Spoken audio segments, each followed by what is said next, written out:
Hello again, everyone, and welcome to another edition of the SimSN podcast, the show where I ask some of my favorite questions to some of your favorite people.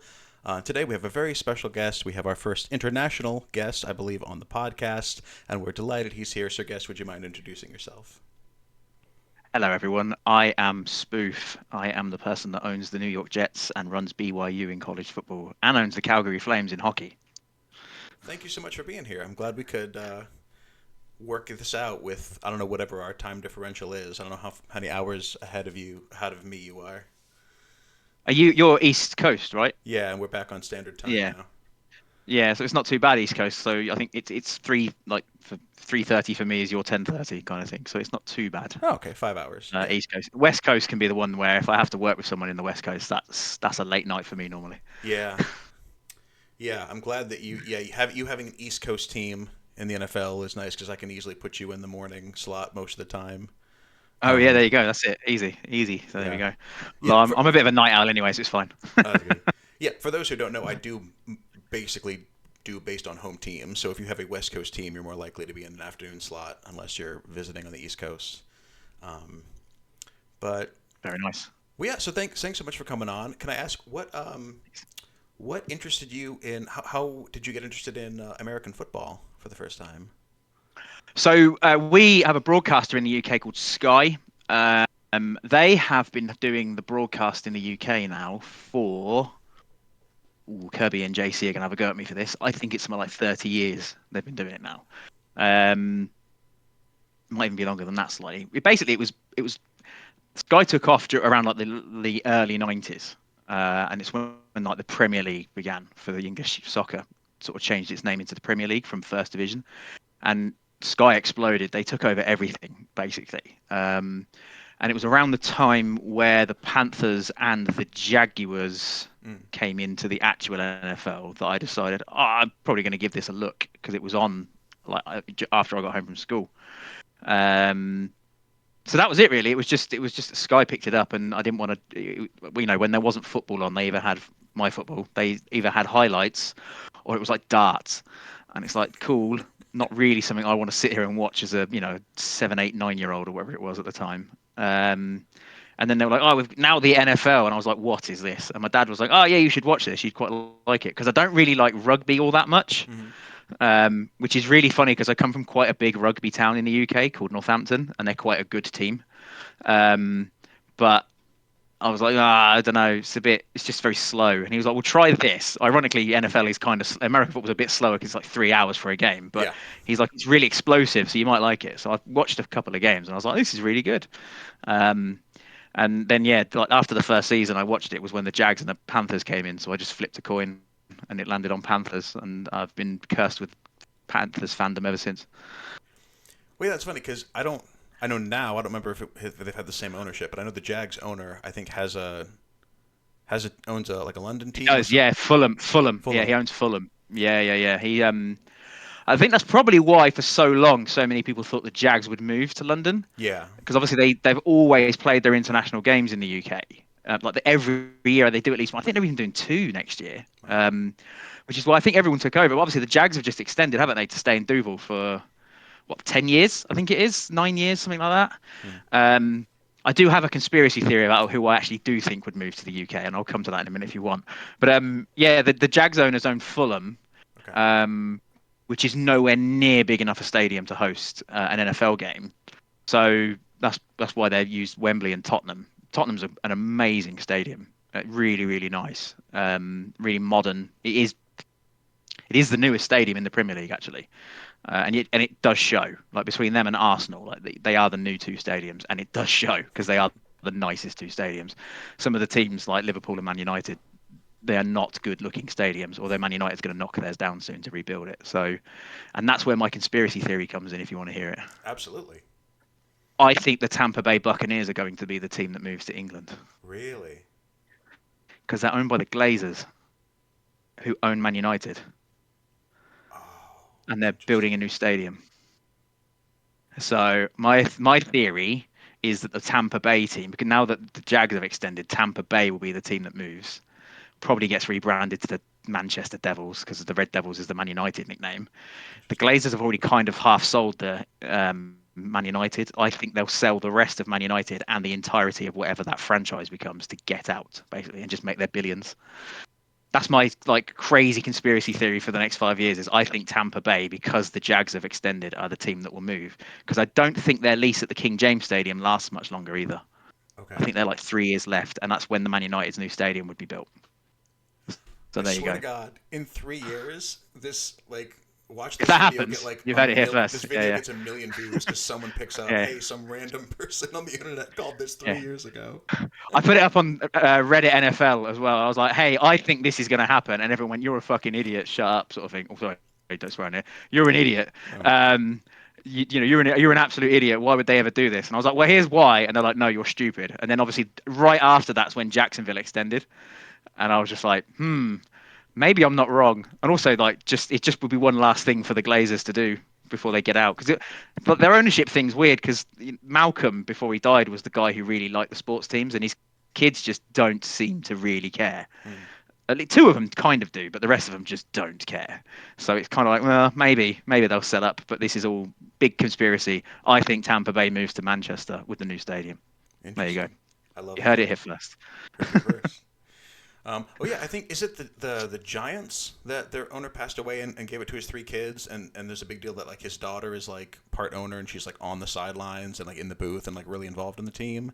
It's the Colts, isn't it? Jim Irsay. Thank you, the Colts. That's Yeah, right. yeah. Jim Irsay. Is it Kylie? Carly, her name is something like that. I don't even follow that much of the real NFL anymore, so that went just by osmosis. But yeah, Yeah, yeah, yeah. that's right. She's involved. But she's quite involved, and I think it's a bit like I mean, I don't know if you've watched the Netflix show about the Dallas Cowboys. Like his kids are involved, Jerry's Mm, kids. yeah. I don't know if they ever really wanted to be, but they were. And obviously, a lot of people have opinions about his kids and if they're going to take them to success in the future or not. Yeah. But I don't know. It'll be interesting to see what happens with the Cowboys when Jerry does finally ascend to whatever the next level is for billionaires that never seem to die. Ascend is a choice. Um, Descend, ascend, whatever. Moves on. but yeah, I remember that being a big story because the Colts were doing so well, and again, it makes a nice narrative to be like, oh, this new owner who's more involved, and now the Colts are taking off.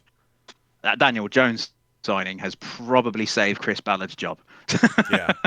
So, yeah, And interesting. and hey, perfect transition. Speaking of huge quarterback signings that can turn a franchise around, Jesse No Revenge game went pretty well for you. It looked like.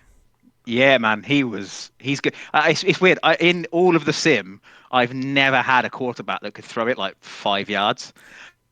Myron Everett had a really good year. The first year we picked him up as a bit of a gag. We were like, oh, let's see what this guy can do. And he was really good. And then the second year was just atrocious. He came So down to then I was earth a like, bit.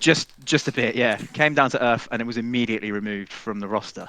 But yeah, like Jesse, no, it was one of the weirdest conversations as well with Rocket because at the first I actually went in for his backup. I think who is playing now actually is it? Fuentes. Oh, what's his? Yes. So I went, hey man, I'm looking for a backup quarterback. Can I get Fuentes? And he was like, do you want Jesse Knoll? And I was like, well, that's a silly question. Obviously, I want Jesse Knoll, but I'm not going to be willing to pay what you want for him. And then we managed to figure it out in like 10 minutes. Wow. And I was like, I sat there going like, something's not right here. What have I got? What have I missed? So I sent it to Trigger and QPAX, and I was like, what am I not getting here? And Trigger was like, I don't care, just go and get him, basically. So I was like, okay. So we just did the deal. And then yeah, he just absolutely had a storming game for us in our first game. And yeah, unfortunately for Rocket, it was the Cowboys that he did it against. I can't remember the exact yardage now. I'm There, trying to find it. It was I, I far. I gotta say that happened while I was or before I made the schedule, and I remember checking and being like, "Oh my gosh, the Jets play the Cowboys. This is So perfect." And we I slotted you for so, week one just for that reason. because we had that, and then we had the rookie show off game as well, didn't we? Between like was it Kingery and Savage? And I was Yep. like, what a great week for week one. Oh yeah. So yeah, Jesse Knoll was 100% intentional. 191 yards. Yeah, 191 yards. We've never dreamed of 191 yards. But then obviously I've taken over BYU, who's got Dick Richards, and he put up like 350 yards of passing. I was like, I didn't know a quarterback could do that. I just Mm. run normally. So yeah, it's interesting that we've aggressively started to leave the run game slowly behind. Although we do hope Nick Suarez kicks on a bit this year because didn't have a great rookie year, but he Mm. did improve a lot after training camp. So that would be interesting. Yeah, yeah. I have yet to figure out the passing game. I have LLB now for the Browns. Thank you for figuring that out. And then in Indiana, I was like, oh, I've got like three top receivers after I hit the jackpot in the transfer portal with Roberto Reyes. Yeah, Um, yeah. He's. I think I was after him as well. I was, ooh, he'll be nice, and oh, no, I didn't I get won near him. I won a 6% chance. It was. I'm serious. It was a Nice. 16 way Was draw. everyone? Yeah. Oh, was it? Okay, yeah. Or I mean, that's my guess. That's my guess. I was up max with him. Something like that. So Yeah, yeah. yeah. Um, and then Norman Ferguson, my redshirt freshman, jumped 2 levels in his redshirt season and has been great. And I'm like, how? I don't know what like. I have pass blocking linemen. I have 3 receivers. I have a redshirt junior quarterback who's been starting for now 3 years. Like, I don't know. We And um and and we we and we traded. running should be the simpler thing. So I guess I should just give up and run the ball all the time. Um, Yeah, maybe. I mean, I'm just. I think it's just again, it's that I'm a little bit trapped in my old ways. But you and I, we swapped receivers. Uh, oh yeah, Before the draft, after the draft, was it? yeah, Trenton I got Adams, right? Tarpley. Yeah, Adams and Tarpley, wasn't it? We had a bit of a switch for scheme Yeah, reasons. Um, that's right. I don't think Tarpley even got a reception last week, but yeah, we're looking forward to seeing what he can do because we do want to. We need to improve our receivers room now. We've got an older quarterback. Too. We weren't really looking at it for the draft because we were like, well, we've got Gonzalez isn't too old yet, and obviously we've got Huber who is just crazy. Mm-hmm. Um, and we were hoping that Thomas might progress a little bit more than he did, but he didn't. Um, so we were thinking, we weren't really keen on drafting too high a receiver. Um, and then we saw Tarpley was available on your block, and we're like, we're going to have a look at him, see what he can do. And then we did draft Fritas, who Mm. we did no scouting on. He is a pure pro day data signing, drafting, very much like Huber was, and he's also a red zone threat as well. Oh So it's wow. like if we've accidentally landed on another one, that would be very nice. So we'll have to wait and see if he gets the progressions because he's not high in the depth chart. So it's Mm. going to be a while before we get to see what he actually is. But yeah, so we did a good swap on receivers. I think the passing game's cool. I think obviously the new options that Rockets added, deep versus Mm-hmm. long, and switching things up is going to tempt people a Yeah. lot more, especially those who like the air raid and pistol are probably going to try it a bit more. And we are. There's no point in hiding it. Everyone can see it with Jesse Knoll. It's like don't hire a quarterback like that to just we'll just run it 55 times a game. It's like no, we are going to Right. have to pass this a bit more now. Um, Without giving up too much on the O line because obviously we're a very run block heavy O line as well. So Jesse can move too. We have noticed that he covered some distance on the ground last game for us. So I think he got 60 or 70 yards himself on the ground. So he's obviously agile enough to get some yardage that way as well. So um, that's why we haven't gone too committed in terms of scheme for passing, but we're just slowly eking that way to make it happen. Yeah. Yeah. Balanced guys can be really, if they get speed and agility, they can be really useful in the run game. I think it was Mm. Denver that first kind of. Well, they have a field general, but Denver was the first one that showed me like, oh, you don't have to have a pure scrambler to use your quarterback in the Yeah, run game, because they ran yeah. London a bunch as a field general, and then and the Bears too. Um, they have a pocket QB, but he got like 1,000 yards rushing. So Yeah, yeah. I mean, I think the agility matters more than anything, doesn't it? Because they can pick up if they can pick up 3 yards a move, hmm and they do it 10 times. It's like well, that's 30 yards, and you keep doing that every other game. It's like well, actually, they can pick up 300-400 yards a season just getting, and especially if it's someone like late down stuff as well. So yeah, yeah, we have noticed he can move the ball, but he can move himself, which is helpful. How many more years he's got in the tank to do that, we will have to wait and see. He's going to be the big problem for us if he turns out to be amazing because he did actually regress slightly after we completed the trade, like after we'd agreed the trade. So we did slightly adjust the trade to match the regression. We kind of already baked it into the trade agreement that we were going to do that. Um, but then after camp, he went back up again. So we were like, okay, if we can just keep kicking his legs as long as possible in the camps, that would be really handy. But we are going to have to see what he wants cash wise, because obviously we've got to make it work year to year. I'd like to get 2 more years out of him because we've obviously got Ramik Harris. We'd like to see what he can do, and there are obviously a couple of QBs in the college system that we're keeping an eye on that we'd like to maybe draft next year or the year after. So I'm just praying Dick Richards doesn't declare early because oh that's yeah, BYU up the creek because my backup is not good enough. He's not good enough. He won't be good enough either. So I don't really want to be going desperately into the portal. and recruitment looking for a QB that urgently because there's too many of them being looked for. Yeah, I don't know what his odds are, but you like, and I know we have like we talked about Cooper Williams at Virginia and a couple other guys, but like Richards is up there in terms of this QB year. It's not as deep as it was last year, so I feel like that could be a big game changer in the draft if he decides to go early. I think he will. I'm operating on the assumption he probably will, and then that's obviously something that we will have to keep an eye on for next year of who's going to try and make the aggressive moves to go and get him. Hmm. Which teams even need quarterbacks? Because I think over the last 3 drafts, 27 quarterbacks in the first 2 rounds or something. I think it was. I had a quick look at it last at the end of the draft. It's a massive amount of quarterbacks went. It might have been the first 3 rounds actually. It was a massive amount of Yeah, quarterbacks went. Yeah, because yeah, this year we had four in the first round. I four don't. went in the top five, didn't they, or something? Yeah, we had one, two, three, and then nine were all Yeah. Oh, quarterbacks 10 is what I meant, yeah. or something like that. Yeah. And then Two went in the second round because I took Harris, and then I think another one went, and I can't remember yeah, who it was. Was it and the other Romero? Randy Romero maybe. Maybe. And then quite a few went in the third round as well. So, I Yeah, mean, there was and 12 in that alone. and then So the year something before like we that. had Nebel and Landrum, and then Anku went in the second, Yeah. and then I Uh, think I think the other guys lasted till the third. Um, yeah. Well, the year before that was Hiram, wasn't it? Morond. yeah, And there was Longacre another Longacre quarterback. I think lasted till the third, Longacre. and then Yeah. Tennessee had one draft pick, and they took was it the Georgia guy? Who did they pick? Yeah. With Uh, his name's escaping me. Um, sorry, you can yell at me later. Um, Outman. Outman, thank you, Will Outman.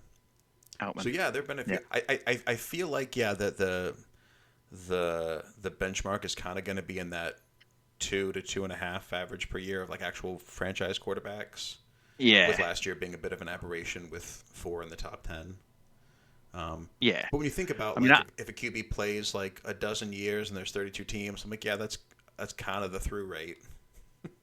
yeah. And then you I'll have be guys curious to that see like if. will hang around and go team. They won't ever be a franchise guy, but they'll be good enough to hang around and get on a roster. And sometimes they'll back up, and sometimes they'll start, depending on how much they want to Well, get paid. that's. Yeah, I mean, that's what that would be one that makes me curious because obviously, like Landrum is 2 years into he's in his second year, so he's got three left, obviously, and then obviously I mean, they'll take his option because he's progressing really well. Yeah, But it'd be also, I'd be curious to see if someone tries to go. If Saints struggle, I would be curious to see if someone tries to get Landrum, because if the Saints are early enough in the draft, that would put them in prime order for potentially just taking one of the guys who's already up there, or maybe just maybe. trading out completely and just getting a haul of picks because they could probably do with that as well. I mean, they've got loads of cap space next year, so they could be quite an interesting team, the Saints. Yeah, I think they're one of those weird teams where obviously Barraclough is going to just destroy them financially.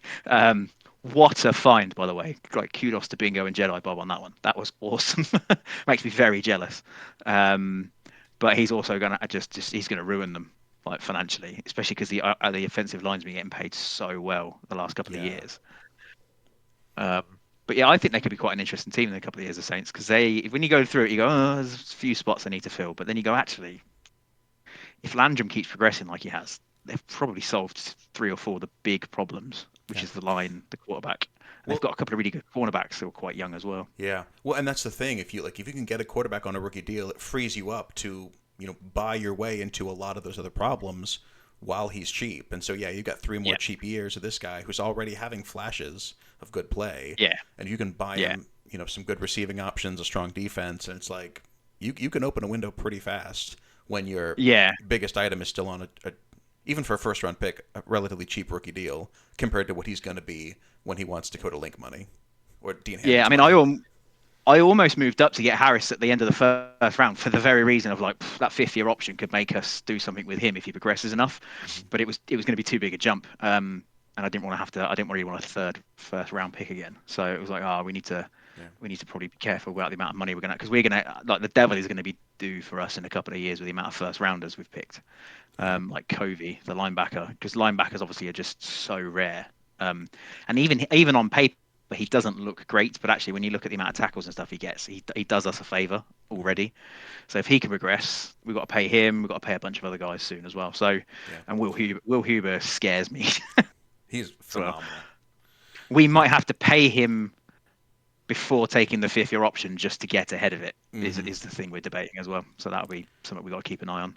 Yeah, I'm Scary. excited because I think the first year, fifth year options, I was actually surprised how many were picked up because they were really expensive. But I think as we start to, Sarge and I are already refining kind of the value adjustments, the way they work for next year, and kind Yeah, of smoothing some of that out so there's not big jumps between overalls. Um, I but think the other thing was the unknown of the free agency, like especially with linebackers and stuff. There's never many that are out yeah, there, but also as well, just not. It's just hard to find good defensive players over and over and over again. So I think if you've got one and you're feeling well, they're progressing well enough, just keep with it.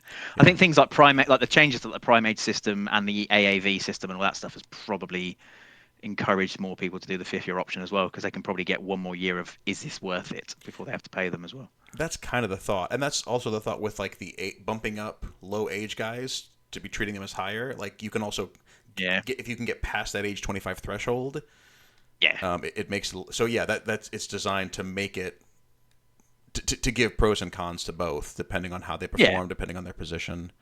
Um, Yeah, I mean, some guys maybe ask more than their stats are worth. There was that, is it Matt Brown, the wide receiver in free agency, was asking for oh, crazy money, yeah, and was like, no one's going to pay him that. But as soon as he came down after the draft, it was like, he's now worth it, even if he doesn't have the stats. It's like he should be good enough. yeah, He's the chop of wide receivers.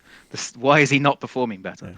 Well, Although Chop looked good the last true. game. Well, James Rivera, when the Browns let him walk when his contract ended, he wanted starter money and no one was going to pay him. But he's definitely worth a roster spot. I think now he's making like $2 million a year. Like I think his value went all the way down to like I'm barely above surprised you didn't minimum. go back for him and when he was at that point. Is it just because you're like, we've got to move on, got to get Connor and Anku the It, snaps or it was what? it wasn't even on my roster, but that would have been funny to have him ask for like 12 and to get him for three. Um, Yeah. Yeah, I mean yeah, that's a real cap in hand. Sorry, Dad, I need to come home. It hasn't worked out for me, sort of yeah, situation. Because it is Connor your main guy now, or is it Anku you're going with? thank you for sure. You are going with Anku. Okay, you're cool. Yeah, Because we like he's what he gives us long term. I mean, it was a tough first game. We won the game, and he completed like 11 passes for 60 yards. I think he had almost more rushing yards. He had one stretch where he ran twice for 49 yards and a score, and that was like his big highlight of the game. he's a pocket QB as well, right? So it Yeah, kind of leads back to earlier, like they can move if you want them to. exactly. Yeah. So there you go. So yeah, we like what he gives us long term. So we're just riding that. Well, I mean, really, we're running more into the ground. The poor man. Um, he's Do it. he's regressing, but he's still like a 75, and he can still carry the ball and break a big play. Um, Is that so Mora? happy to pay him. Three or four time Pro Bowl or whatever it is. Happy to pay him until his legs fall off. That's Um, Mora, right? yeah. Juan Mora. Yeah, I almost picked him up in our little fantasy draft that we're currently doing. I had him next in my queue, and then obviously with the snake order, it's like, oh god, there's so many picks before I get a choice. He went like four after I'd picked Wow. made my choice. And I was like, well, there goes Mora. I'm in trouble now. And then Clayton McGee went straight afterwards as well. I was like, oh, that's my two running back suggestions. I'm in Oh. trouble now. So Yeah, tough fantasy. times. I'm curious to watch that. I'm not playing because that's too many meta levels for me. But it is funny that we now Yeah, have our own fantasy league within our own sim yeah. league. I I'm not doing well. I'm not. I feel like I'm always one pick behind where I actually want to be picking in that at the moment. So it's not going well for me. So we'll see. We'll see how it goes. Yeah. So yeah. So on the college side of things, I know you mentioned Dick Richards, redshirt junior. Um, what are your expectations and what are your hopes for this season for BYU? Smash everybody. No, it's not going to happen. I put it out earlier. What my upcoming run is. I've got three top 15 teams in the next 5 weeks. Wow. I also have to play Georgia this week. Ooh. Uh, I've also got Kansas in the middle of all of that as well. And Kansas last year were a top 25 team. I don't think they've played much this year, which is probably why they're not in the current top 20, 25. Actually, I haven't seen what they did last time out. So, um, in fact, they haven't even played yet. Kansas. They don't start until week 3, and then they just run through the whole season. So Oh Kansas yeah, haven't they even have they played have the yet. craziest schedule. They don't they They just literally start with three they bye just weeks. yeah, they just go after that, and it's like okay, fair enough. So I feel like I'm glad that they're 3 weeks they're playing before me because I get to at least have a look and see what they're doing. But I'm under no illusion that that's going to be an easy game. Um, and then yeah, it's a pretty hard schedule. I mean, I'd like to come out with obviously the bowl is the bare minimum. I'd like to come away with at least like a how many games is college again? It's 12, isn't it? 12. College Yeah. is it 12? Yeah, so I'd like to get eight wins. Um, the other problem is I'm obviously just not as good a schemer as everyone else. Like and that's why I ended up having to go and get Trigger. When Trigger was like, "Oh, I want to coach an NFL team," I was like, "You come here, you come to the Jets and solve this problem because I am not smart enough for this." So, but he's actually him and QPAX have both been teaching me a fair bit. So I'm hoping that I'm going to be better. I'm also probably going to get carried hard by the fact that Richards is just very, very good. So I'll probably find out what I'm all about after he leaves me. But yeah, I'd like to get 8 wins and just sort of sneak in maybe to the top 4 or 5 of the Big 12. We're not doing conference playoffs this year, are we? Or are we doing them still? I think we still are. If they were Are we? last, yeah. Yeah, maybe I can sneak into that then. That'd be nice, and see if I can sort of just upset the apple cart a little bit on the championships. I just want to beat Utah at the end of the season. I have to beat Utah. Hmm. I can't let Sage get one over on me. In every single sport we play, I think I've never beaten Sage. I don't think. Really? Um, I don't know what. No, I don't think so. I don't know how that's going to fare. I've got Philly this week as well, and I don't know how that's going to go. And then Oh we've yeah. got Utah as the last game of the regular season for me. That's the only game I want to win, basically, because it's the rivalry game. I have to win that one. It's Um, funny that you as the Jets can't beat Sage as the Eagles because that was a real life thing for many years. I think yeah, yeah, yeah, like the Jets were like hadn't beat the Eagles in like ever like 4 decades. They played 12 times and lost all of them, and then recently they beat them for like the first time in franchise history. yeah. I mean, the real life Jets can't beat anybody at the moment, so I think that's probably a real thing, isn't it? I don't think they did actually win recently, but yeah, I mean, the real life Jets just suck. Yeah. Um, so I'm trying to be better than the real life Jets is our ultimate goal. But yeah, on the college front, yeah, it'd be nice to get 8 wins to sort of just be better than I was doing at Clemson. Clemson's obviously been taken over and immediately got a quarterback to replace Ramirez, which I was a little hurt. I thought Ramirez was the guy, but he's obviously changed the way it's set up a lot and it looks better, basically. Mm. So he's like, yeah, okay, fair enough. And then, yeah, if I don't do very well with BYU, I'll fire myself and I'll go down to the FCS or something, and I'll take over Sacramento State or something and just take the easy route. Although Alex and that are down in the FCS now, so there's probably no way I can even like just cheat to win that one with the best team down there either. So I'll have to think about it. But yeah, it'd be good. It'd be nice to sort of see where teams progress. I think my main thing is I just want to make it look like I actually develop players well in the Mm. college game, so that at least someone gets drafted high at some point because it feels like well at least I've managed to figure that side of it out as the development for the NFL teams. Um, but yeah, it'd be an interesting season. That run is going to make or break it pretty quickly. Like if I come away with 3 wins out of those 5, I'll be very happy Mm. because that is quite the gauntlet basically. So we'll see how it goes. And then Yeah. yeah, on the Jets front, we just want to eventually find ourselves back in the play. It was weird because obviously the first season of the Jets, Trigger took over and just got us to the playoffs. And I think everyone was like, "What has Mm. happened here?" And that was when Everett just blew up Yeah. basically, and we were like, "What is going on? Why is this guy so good?" And then the year after, he just fell off completely, and we're like, "Okay, now we're back to where we thought we should be." So we gave up and started putting the rookies in pretty quickly to get them progression. Um, but I think yeah, this year we'd like to try and sneak in the wild card if we can. Obviously, everything's dependent upon how well Noel performs for us over the next sort of like 5 or 6 games, really, to see if we can get in there. Um, that will also determine if we think we're going to pay him or not. And then, yeah, if we can get into the wild card, that would be good. And I think then the year after is the year we would like to try and at least keep Miami honest in the division because we're not going to catch them this year. They're too good. Um, they're probably going to be too good for about 3 years. I think looking at their team, so by that third year, we'd like to at least be keeping them honest and see if we can sneak ahead of them and try and win the division then, and just keep building through the draft. I really like the draft side of things. I think it's really cool. I like the system as well. It's just I like the scouting system. I like the process involved. So I think that's where I personally am at my best. And then I just give it to Trigger and Q-backs and they figure out the rest. Mm. Yeah, I love that the scouting system. I think gives you a lot of information, but also leaves plenty. There's so much unknown that you don't really know how can happen. So like Yeah. last year I was honestly like about half of the positions in terms of total positions I was like heavily invested in, and then there were a couple that I scouted a few guys, and then there were a couple I was just like I'm not taking a quarterback. I've got Anku, and so I felt like I knew a lot about certain positions, but then there were other like defensive end, which was a really deep group that I had no idea. So that meant like I don't know when my targets are going because like it looks like a bunch of Yeah. DEs could go in the first round, but I don't know. So I think we were really obvious last year because we knew all of the defensive tackles because we knew we had to go and get a DT because if anything we were surprised that our main DT came back this year. Uh, did Digi? I just called him Digi because he's oh, Digi really early on. Deshira Whatever his Lama. name is, yeah, Digi Relano. Thank you. We thought he would retire. And with that would come the worst cap hit we could possibly get. But he stayed, thankfully, and he's also playing quite well as well, which is good. So we knew we wanted Denver Lytton. In like the first moment we scouted him fully, we were like, we definitely want to get Lytton.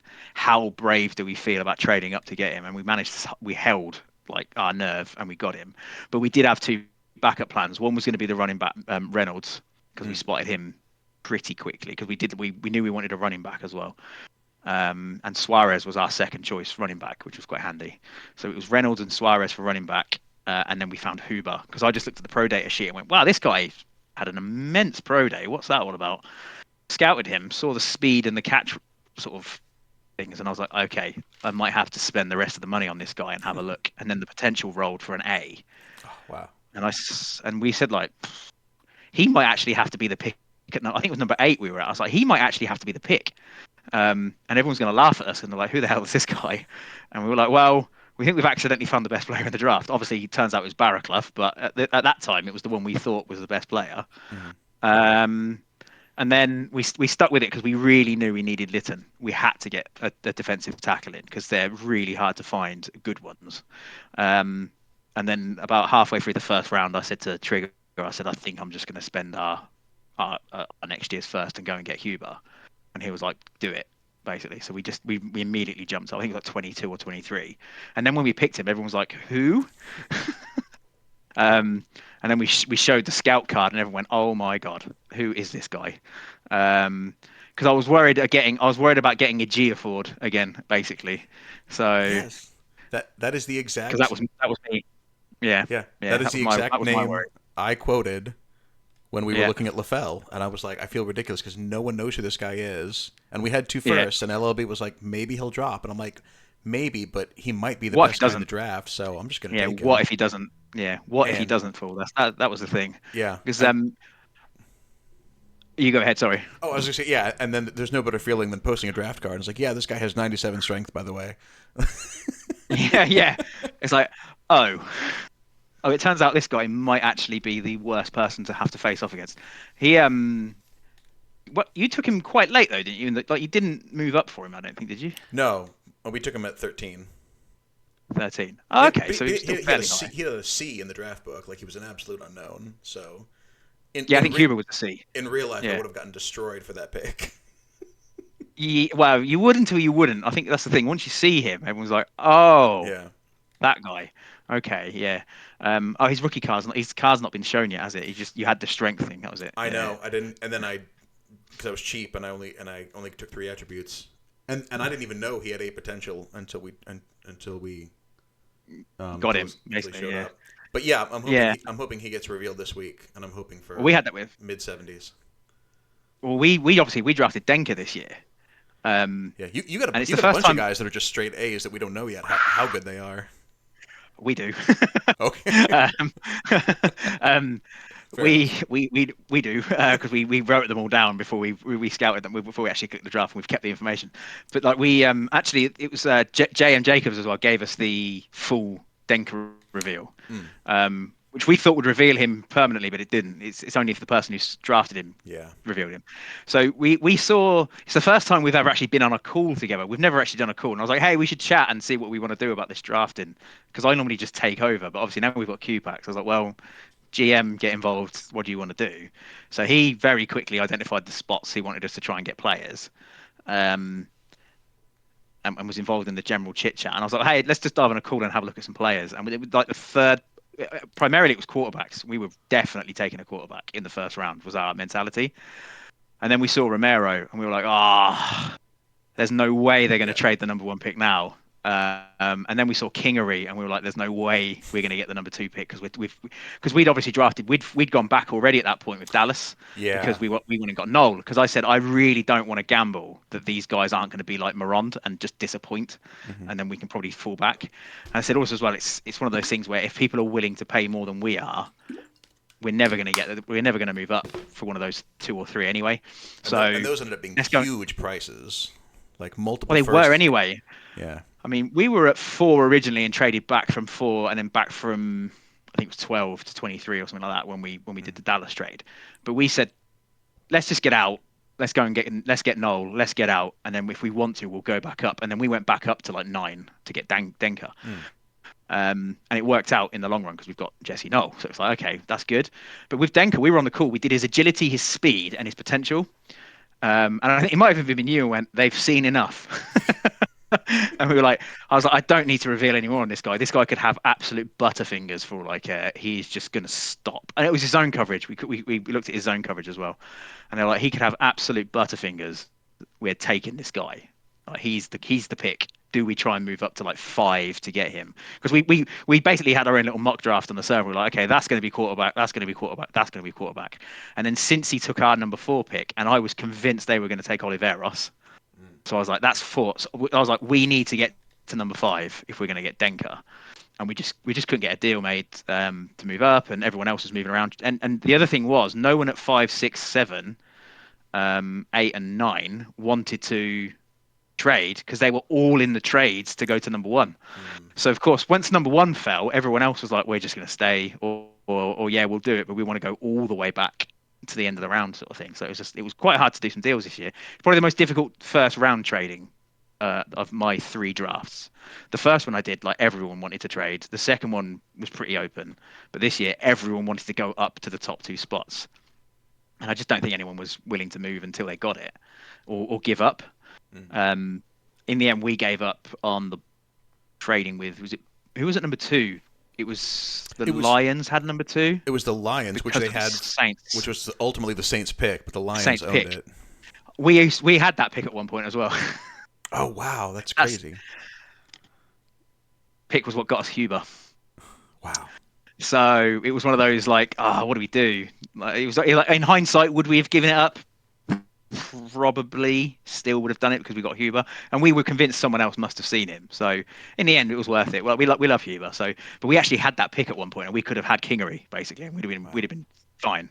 But also, the reality is we probably would have traded out and still gone for Noel because once we found out he was available, I think all of our everything changed. We were like, right, go and get a cornerback, and then we saw Hendricks and we saw Denker, and we were just like, we've got to take them both. How do we do it?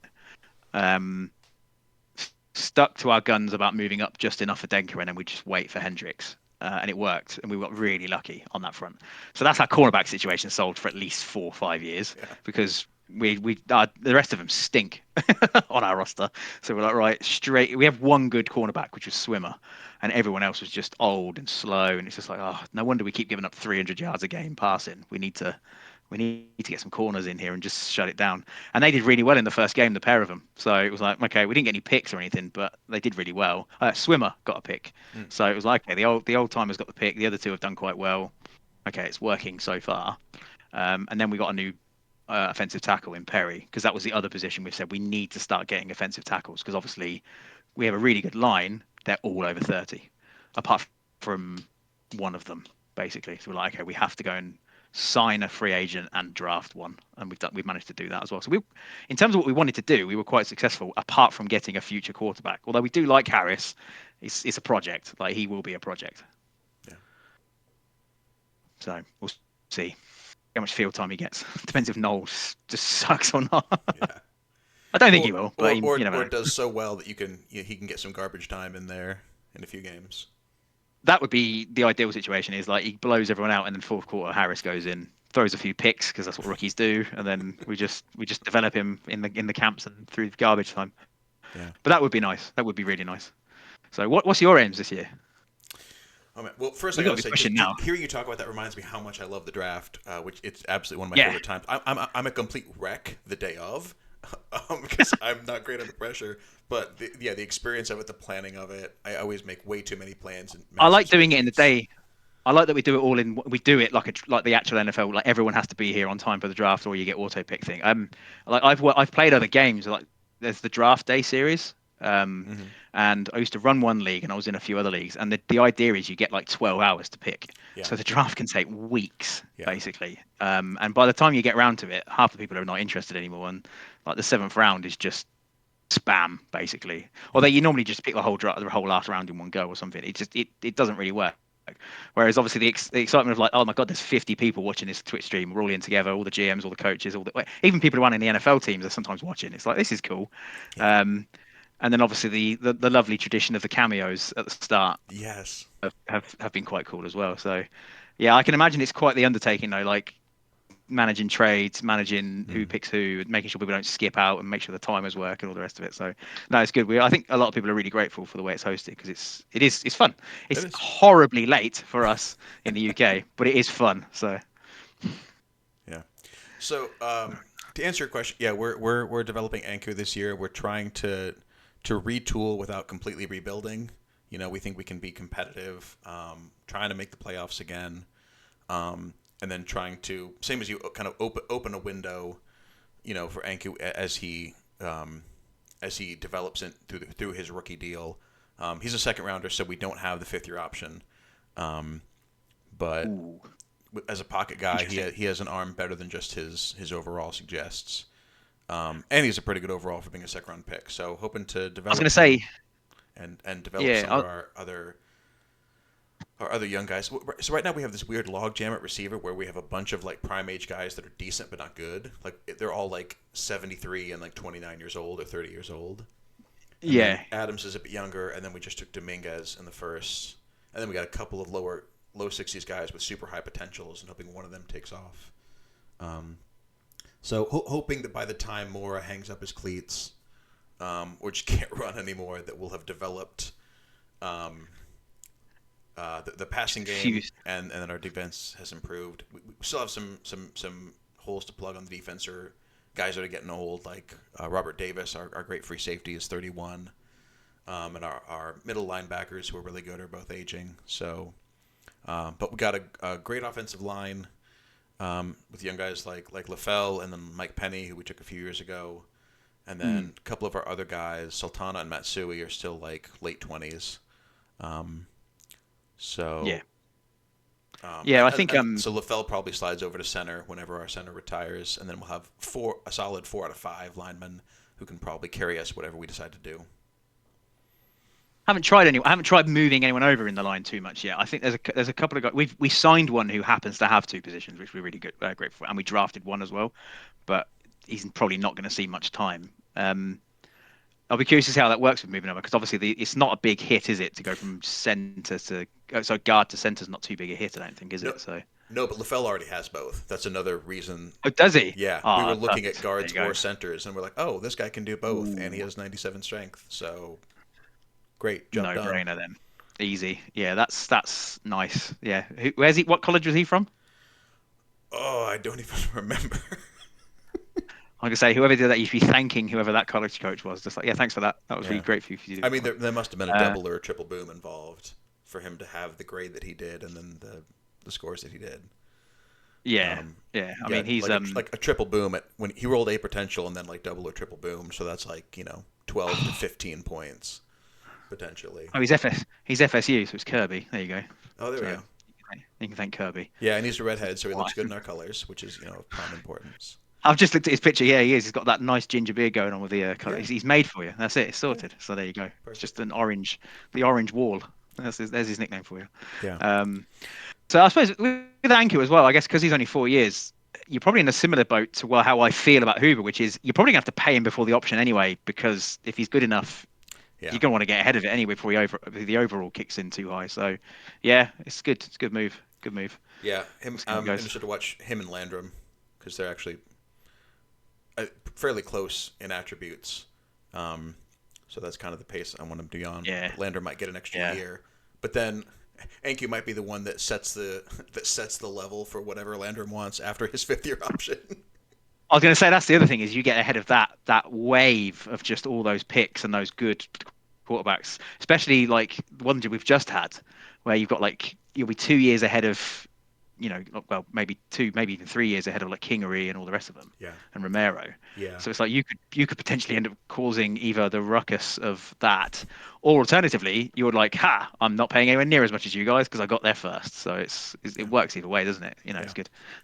Yeah, so Yeah. 2024 being the first draft with like the boom bust system, I think so that means that yeah, by end of next year is when those contracts expire, and then I think I mean it'll I know I feel like I've said this every year, but I feel like that's one of those points where we're going to see a big bump because some of these guys are going to have overalls at age 25, 26 that we just haven't seen before, and that's going to be a big bump because because the way the system works now, and we're still always refining it, but like it calculates value based on overall, and now it kind of smooths it out between that, but then it takes age as a factor. So then so guys who are the same overall but older are going to get reduced.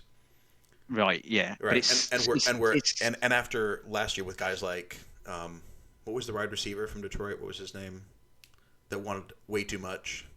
I've already said his name and I forgot it completely. I actually Adams? No, not Adams. I can't remember who signed him now. That's right. Him. Yeah, regardless. So learning that lesson, so once again, I think Matt those. Brown. Matt Brown Thank you, is his name. There you go. Matt Brown. So I think the veteran reductions are going to be even steeper just off the bat, as we learned from Yeah. that. But when you get guys that like come into the league at 22 and now at 25 already in their like 80s, so they're basically getting max value for their position with no reduction. Franchise money. Yeah, because I Franchise think money. 25, 26 is like the base point, and then it Yeah. starts decreasing from there. And it's more aggressive for running backs, less aggressive for quarterbacks, as fits with prime age. But yeah, Because it fits with the prime age system, doesn't it? And then it's every year after prime age they deteriorate from there, don't they? And their demands decrease with it, I think, as well, exactly. right? Here's the question I haven't asked actually before. So with that, do the players know when they're a venerable player? And I know that sounds like a weird pseudo AI question, but obviously because we can kind of try and figure it out for certain players. Does the player know they are, so therefore they will ask more money, or does it No, just sit into the system? They don't know. no. Okay, that's interesting. So they Yeah, don't I know mean, they're Tom Brady. They might ask for yeah, less. the entire thing, the whole contract system is one sided, which is why we try to Yeah, build in advantages for the players because they're not acting intelligently or in their own interests. yeah, So whereas we have a system where you can you offer them at 75% because you know that either they sign for cheap or you get another chance. Like how many chances you got. You can lowball them early. yeah, So there's always that factor in of like remember some of these guys are going to sign for less than that. But yeah, we are going to see high values when 25 and 26-year-olds are at an overall that previously only guys at prime age were. yeah, And Barraclaw is going to be an extreme example of that because he was on a UDFA contract, so his contract is way yeah. sooner than anyone else. So his is actually going to go up because he's younger than 25. So he's going to get max value plus a certain amount because he's only He's 23. he's a guard. He's a guard, right? Isn't he? He's a pure guard. Yeah. He's not a center either, is he? Yeah, but he's So an 83 overall at age 23, and his contract's up this year. So he's gonna. yeah. Yeah. Does the contract system look at the first position or the second position or the one they play the most It's snaps going to at? look at whichever they play most snaps at. Okay, So so I'm in your building case, it out you need- preliminary now, but eventually we'll look at snaps and we'll pay them based on the position they get snaps at. so you need to get LaFell over to center now, basically. That's the only way you're going to save some cash is you need to make that move now. Yeah, that's interesting. That is, oh yeah, Barraclough's going to wreck because the 49ers also paid Yeah. a guard and Well, was it the 49ers? They paid a guard a lot of money a couple of years guard ago. is there's two positions which are guard and strong safety where you have like two guys that are making like double what everyone else is, and that when it's like okay we might take like just because someone has made one guard signed $100 million contract, if no one else is near that, like that invites people with cap space to kind of mess with everyone else. So I think there might be allowances for that, but it's still going to be huge. There was that brief moment, I debated matching that contract and flipping the dice, but then I just paid Costa and O'Neill, McNeil, and I was like, Yeah. I think I've paid my O line enough at this point. I'm going to Yeah. walk away here. Caruso and Bordewick. Bordewick is the guy who's making I think 29 million a year for like 4 That's the years. one. Yeah, him. Yeah. He's on some. I don't know how much of it's guaranteed, but he's on some serious cash. I think it's like 8 or 9 million guaranteed per year, and then like 20 million salary. So the He's reason not that that old though, is he? yeah, so the reason He's it's so 30. high is So. because the bonus is so relatively low, but it's still an obscene amount if he plays at all. Oh, he's actually. I'm looking at him now. He's only got 2 years left. He's only got this year and next year left. So realistically, they'll roll through until he's 31. He might stay Yeah, because they've still got 57 cap next year. But if they want to, they can save 20 million in cap by not paying him that yeah, and just get rid of him. So and in in this hindsight, probably not the worst contract. It's not the worst guaranteed contract we've seen. yeah because of the low guarantee, it's not terrible. And Yeah. what we're seeing, I think, is players in the sim are gonna like having a prime age of 29 and then having a significant standard deviation that go beyond that. We're gonna see people last a little longer than they do in real life. But we have this system now where your rookie deal and then your first contract, you're ending about 29, 30, maybe 31. If you're, a red shirt and then like a fifth year Late one. option or two Yeah. long contracts.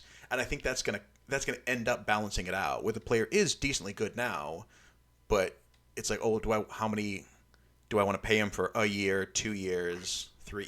I think that helps to balance. And we've seen that demands for guys pretty much once they hit 29 or 30, even if they're capable now, the demand goes way down, and those values, people wait till those values drop before they're worth anything. So Yeah, I I'm, mean I'm, I'm hopeful that Dyson that ends up balancing out. Dyson was a bit like that, wasn't he? Where obviously I think Rocket offered him quite a lot to stay. It wasn't enough. He left, and Yeah, quite a few. I mean, I offered more money than he signed for, but I offered way less bonus money. So yeah, I obviously factored in a big way for him as part of the value number.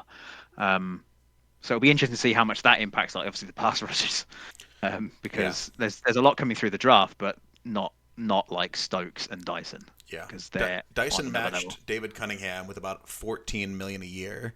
So that kind of seems to be that's our benchmark right now in terms of That's where it's going. AAV is 14 million for elite edge rushers, and Mark Soto of the Eagles is coming up this year. He finished his fifth year option, so his is probably going to be somewhere in that range. Again, initial expectation, and then they can negotiate from there. Um, Yeah. but yeah, Barraclaw, Soto as an edge rusher, um, Christian Sinnock as a 28-year-old quarterback, Where's he? He's Minnesota. the Minnesota one, yeah. He was one of those young pool players, so his contract ends at like a weird time compared to the drafted guys. So his contract is up at 28. So mid 80 or Because low they drafted 80s. they drafted a QB this year as well. Did they? So that'd be interesting. They drafted Dimmick. Okay, interesting. So I wonder if we- the writing's on the he wall it there. was I don't know. He was I think it was like a day 3 pick, but Hmm. because he was another one we were looking at going, oh, maybe we'll take him in the 6th or 7th, and he went in the 5th or something or 4th. So yeah, I don't know what they've seen in him that maybe they'll do something with him then.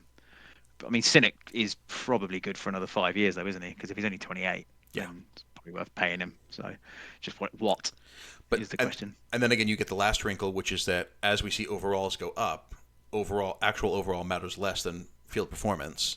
So we get that the digression between what the guy looks like on paper and what you pay him, aka the David Chop problem. Um, I although believe in that seems Chop. to have I worked do. out. I do believe in Chop. Honestly, I do. I think there was something. I think it was just one of those things. Maybe it was just that you needed the scheme changes. I don't know if they're running a different. I'm assuming they're running a different scheme to Baltimore. And Baltimore have got another quarterback anyway, haven't they? So they've taken. Uh, They took Savage. They took oh Savage. yeah, Yeah. yeah, So yeah, they took Savage. Savage, Yeah, yeah. who looks fantastic Um, and is incredible. yeah, yeah. So they've probably come out of it net win in terms of like preparing themselves for longer term, and then they're not also hunkered down by that huge deal that he was going to inevitably need to keep him on and stuff. So Yeah, yeah, it's probably a good move for them and Kansas City because I think KC just really wanted to get better quickly, yeah. Which and it looks and like it might have they worked. now they're in a similar situation to you, which is if he continues to ball out, like, do you pay a quarterback who's going to be 32 next year? Yes, yes. You And what's and pay him to tag him, just oh, tag him twice, right? you can't. Because the second. it's two tags, isn't it? You can do one tag and then the second tag is like even more money. I think. And I don't know if we do the second tag. I don't think anyone's ever tried IRL, I it. think you can tag twice. I don't think I don't Yeah, think in Sim. Well, I don't think it's come up in Sim because we're we not doing don't we it. don't see a ton of No tag one's done it. use because No, the no. extensions are fairly team friendly in terms of the Yeah, process. Um, but that one might be interesting because of how much he's going to want for a. Because it's almost going to be he's going to want so much you have to kind of pay him for 4 years. Are you willing to bite the bullet on 2 dead years at the end? yeah, Maybe it probably is worth it. That's what we're debating on Noel. It's just that Noel's ever so slightly older that we're like, "Ugh, he might only have one left in the tank." yeah. So And again, it depends on I believe in performance shop. versus overall. Yeah, yeah, exactly. Yeah. Yeah, I mean, well, so far first game, couple of picks, but one pick. That's all he threw was one pick. So Honestly, he didn't. with the way the engine is now, one pick is almost standard. I feel like. Yeah, Um, yeah. I think people are working out. They're just figuring it out. Dick Richards didn't throw a pick this week, and I was just delighted. I was like, I can't believe it. I even wrote a news article which basically was Dick Richards didn't throw an interception this week. Hallelujah, because every spring game he was throwing like three, and I was yeah, like, and they're on short passes as well, and I was like, I am in ugh, trouble here. I haven't figured this out. yeah. And then he didn't throw a single one. So thanks, UTEP. Sam Johnson only threw one for Indiana, but it was such a backbreaker. It was on the 7 yard line in a Oh, I game we saw lost that. by Yeah, three. I saw Um, it. Yeah, I watched it live, and I was like, oh, that's a shame. like I feel So. like we're a good enough team that we're almost past moral victories. Um, but losing to Tulsa in bad weather in their stadium by 3 points. There's no shame in losing to Tulsa. If there is There's such no a shame thing, in that losing was to Tulsa. one. Yeah, there's no shame in losing to Tulsa, and there's no shame in losing in that manner because they're a good team. Yeah. That Tulsa team, like they're a good team. So yeah, it's good. There's some. I think the college game is the one I struggle the most at because I have to do everything, and like I said, I'm not the best planner for game planning. But it's also the most fun to watch because there's just so many people involved. Hmm. Um, to the point where obviously they've bled into the FCS now to try and do something there. So it's fun. It's good fun. I really like the college stuff. I actually do now watch it more because of the sim. Really? So I've gotten in more to the yeah. It's because it's not on TV here. It was for a while, but for some reason the only games we get now are Notre Dame. Like for whatever reason they struck a deal with Sky to broadcast their stuff Oh, okay. in the UK, and they used to do the college game quite a lot. You'd get one CBS and one I think it was ESPN game Hmm. per Saturday, but that's gone for some reason. I don't know what happened. It's just gone. So you have to.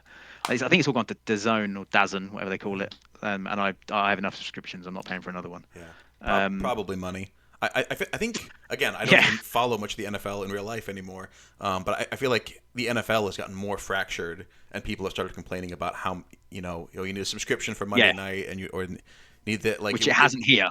yeah. So Yeah, which is lucky. It hasn't hit. We're on Sky, and you get two. They get like two games are running at the same time, and then we get Red Zone as well. mhm, So I just watch Red Zone, but you mhm. can watch like the other two games, and then we do get the Monday night stuff, and then we also get a couple of games, one game a week on free TV. What we have like free. Like, I think you have like it's PBS is a free station in America, isn't it? Yeah, Everyone gets PBS. Is that right? Yeah. yeah. So our version of PBS is the Public broadcasting. BBC. Yeah. Yeah, they used to do one game a week, but it's gone to what's called Channel 5 now. And it's horrendous, the presentation. They have non-NFL people presenting it. So it's Oof. like comedians and stuff doing it. It's like, oh, this is not right, people. Like, you're not doing well here. Meanwhile, Ndamukong Suh is the presenter on Sky, and it's hilarious because it's him, and it's an ex-coach from the Buffalo Bills. Her name's Phoebe Schefter, something like that she's called. And she's really, really good. But it's really funny listening to Ndamukong Suh because he's obviously this just giant monster of a human being. And obviously they do highlight reels where they're like, look how dirty Ndamukong Suh used to be. And he's just stood there like howling like a bear at how dirty a player he was. But then he comes across really soft spoken and he's really, really good at breaking down like all kinds of different plays for like idiots like me. And I'm like, what? This is like the weirdest, like just conflict of a human being ever. And they even asked him about it, like, how is it you can be so well mannered and soft spoken, but when you go onto the pitch, you just like it looked like you were trying to murder everyone. And he was like, basically, when the helmet comes down, like it's a different human being. Like my job is to maul people, and it's like, yeah, you were really good at it. And then again, he just starts howling like a bear, and he's like, okay, scary man. But yeah, so we get that. And then on the free TV, which is supposed to be for everyone to get into this sport, and well, maybe we'll entice people to the paid stuff. Just comedians, not even very good ones as well. And it's just like this is terrible. What an awful presentation. So yeah, we're lucky in that sense that we get one presenter for the for the lot here. And then the Super Bowl is on free TV as well on the BBC. They always do it. It's like there's like a law that certain events have to be held on free TV, which is quite cool. So Cool. yeah, We are, and thanks to Alex Fall, we are experimenting with our own version of NFL Red Zone. I don't know if you yeah, saw that. That's very I have heard. exciting, and hoping to Yes. talk with admins about maybe I don't know the last week or two, maybe of the NFL regular season, of doing a different thing where we where I like live cast or live broadcast and comment, and we'll see if we So can the pull trick that now together. is So the trick now is I'm starting to learn Unity. So I'm now going to have to see if I can figure out a way where we can plug the exports into a Unity thing to run the game in real time or something, right? And Gosh, just do a game. How cool would that be? insane. So yeah, there we go. There we go. There you go, Alex. There's something from you and me to figure out. How do we get that to work? Yeah, it's cool. The tools are great. I love all the stuff they give. Like Alex does stuff for us. Like everyone else sort of throws out. Obviously, Sage has just walls of data that they share out there with us. We haven't got into it yet on the hockey side, but I think that's something we need to improve at. But we've just finished the first season of Sim Hockey now, so we're learning and we can start doing some stuff like that as well, which is pretty cool. So join us on Sim Hockey. Yeah.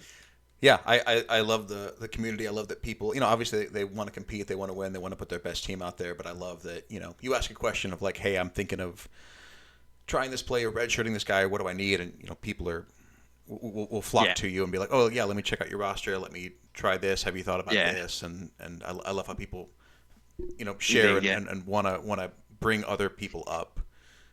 Yeah, everyone felt compelled to make Clemson better than a three-win team, so it was good. It was like, come and help me figure this out, and they were like, you should do more of this and this and this. Just pick a style and go with it. And then when I got Mayers Ramirez in the transfer portal, everyone was like, yeah, him. Just Okay. run with him. Yeah, He's going do to be that. fine. Do It's like that. 200 yards a game. It's like, cool, thanks.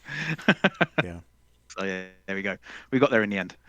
I'll learn, I'm sure. I'm in big trouble if Trigger ever decides he wants to own an NFL team if one becomes available, because I'm not smart enough to figure it out on my own.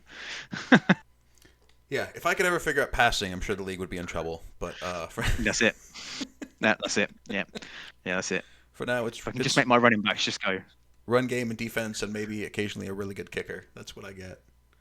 Yeah, defense is probably the one I really need to learn more about. I think that's where I need to focus next. Is I understand the concepts, but for me, it's just like I'll just run 4-4 heavy because that's where everyone is in the middle, and then it stops the run game.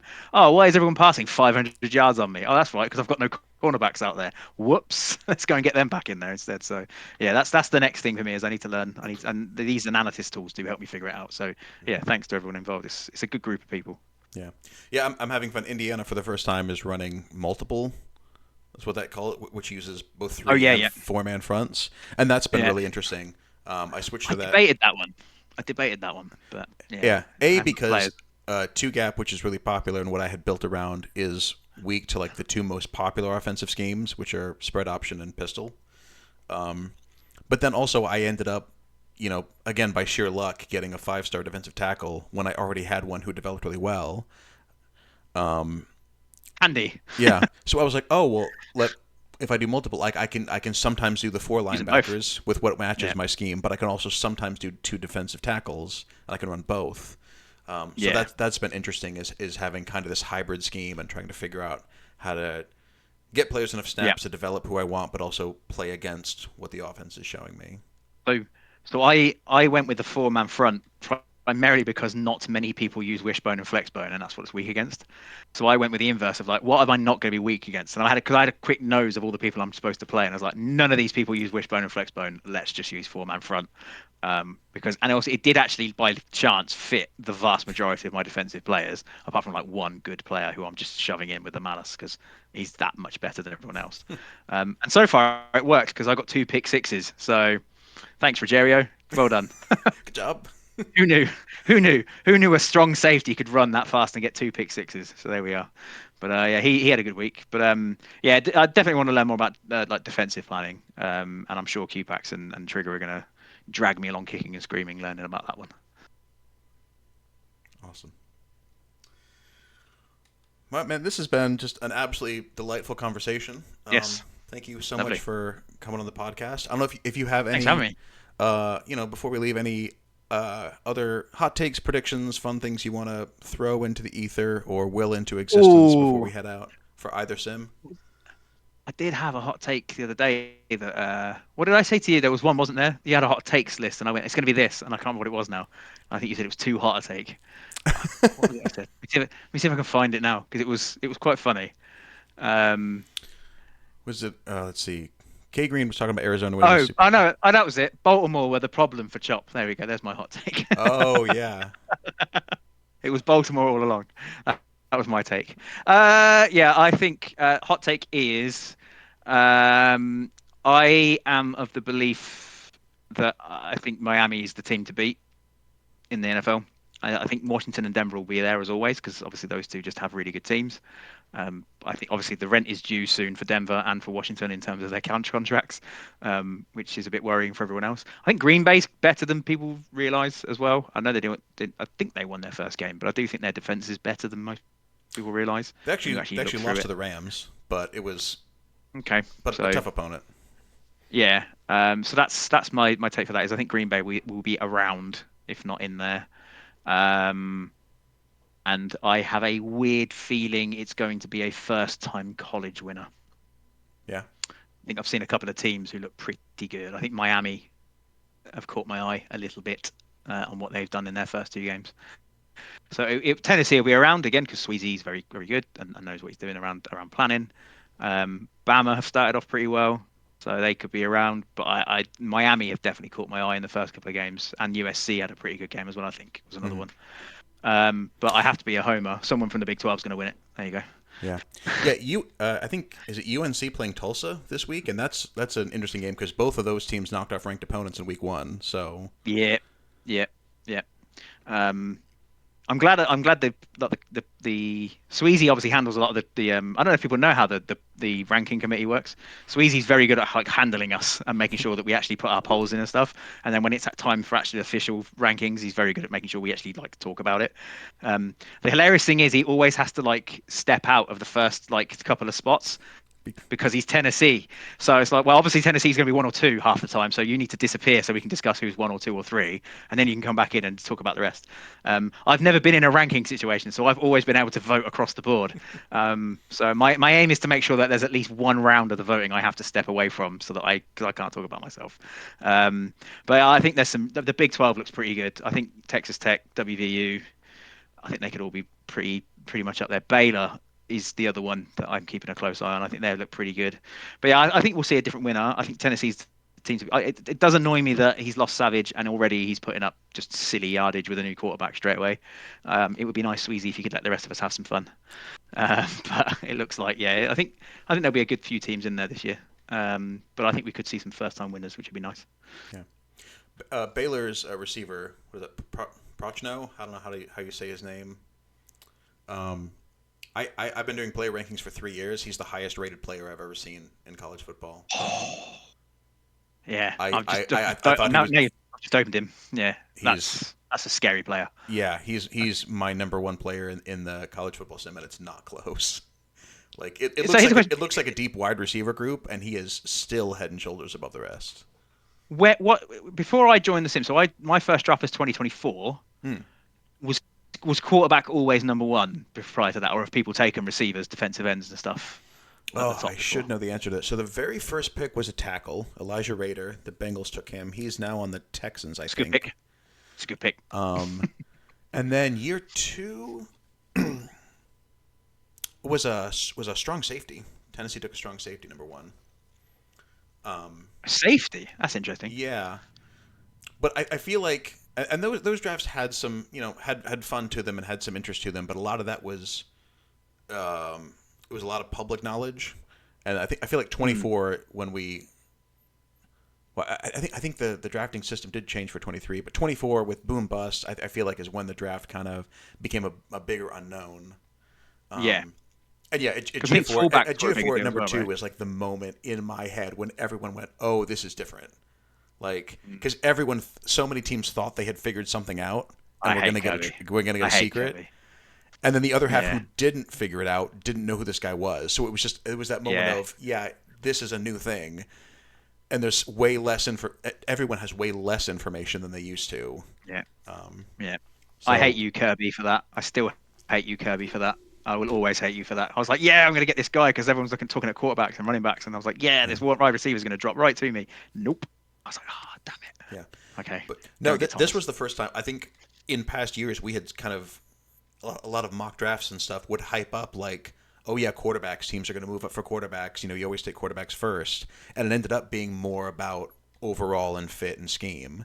I feel like this was the Mm. first year where it was like, yes, there are multiple good quarterbacks, and teams are going to do everything they can to get the guy. Go and get one. Go and Yeah. get one. Yeah. So I Yeah. don't think we're going to have a repeat of that anytime soon, but it started to be, and I think that combined with guys like Noel and Chop changing teams and moving teams up really quickly, I think it's is going to happen a little more. We're going to see a little bit more of, Yeah. okay, well this guy's a mid first, but he's a quarterback, so he might be a top 10 kind of thing.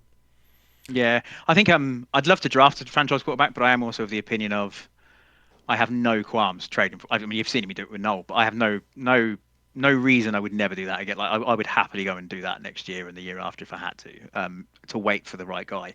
Obviously, it'd be interesting to see because obviously PMS is coming through this year. There's the other, is it the Arizona quarterback, Arizona State quarterback? There's one of the quarterbacks that's doing well as well. Leatherish at Miami is another one that I was mentioning the other day. It's caught my Yeah. eye a bit. I think I've been looking at him. So there's a few quarterbacks. Obviously, if Richards declares, that's going to be interesting. But be curious to see how many teams are willing to jump up loads of spaces to get one. If there are teams at the bottom, because I think I imagine quite a few of the teams that picked one early that were there that naturally, Hmm. 49ers, probably going to be quite low again anyway. So that'd be a good chance for them to get out unless they go for uh, Procno.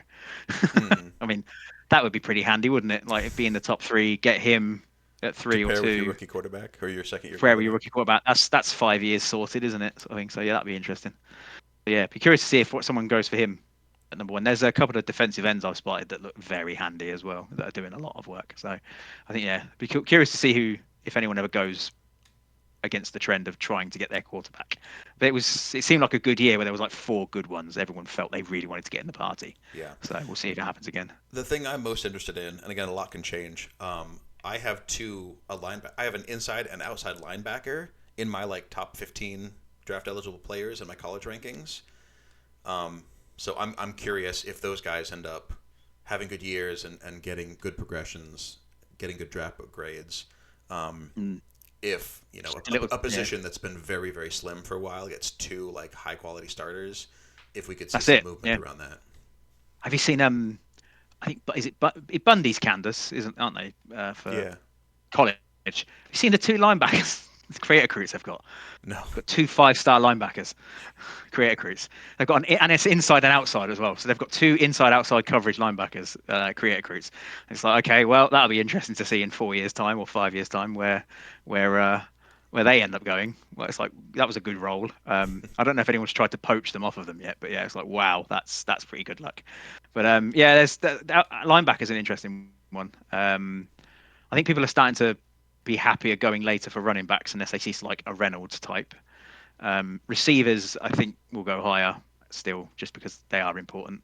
I think obviously BJ Flash will be another one that everyone's looking out for.